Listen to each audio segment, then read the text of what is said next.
વિસાવદરમાં આમ આદમી પાર્ટી દ્વારા આંદોલનકારી ખેડૂતોના મૃત્યુના સંદર્ભે મૌન રેલી યોજાઈ।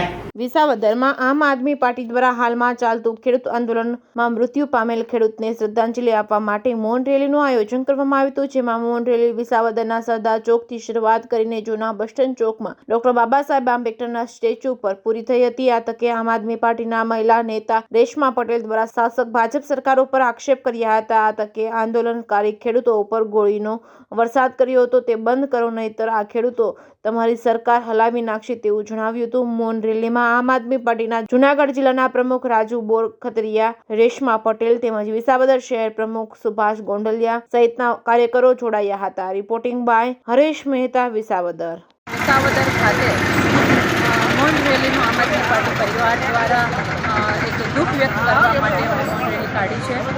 જે ખેડૂતો પોતાના હક માટે લડી રહ્યા છે, જે ભાજપ સામે આંદોલન કરી રહ્યા છે, આજે એના ઉપર ગોળીઓ વરસાવવામાં આવે છે અને ખેડૂતના દીકરાને શહીદી વહોરવી પડે છે।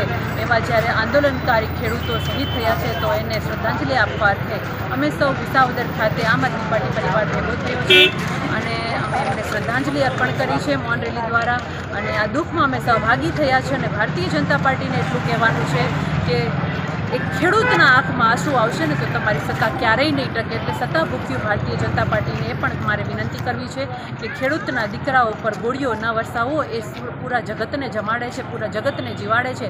ત્યારે આવા કૃત્યો કરીને પાપ જે કરી રહ્યા છો એનું તમે ભાગીદાર છો અને ચોક્કસ તમારે ભોગવવું પડશે। એટલે જય જવાન જય કિસાનના સાથે આજે ખેડૂતની દીકરી તરીકે અમને જે દુઃખ થયું છે અને સરકારને અમે કહીએ છીએ કે આના પરિણામ તમારે ભોગવવા પડશે। ધન્યવાદ।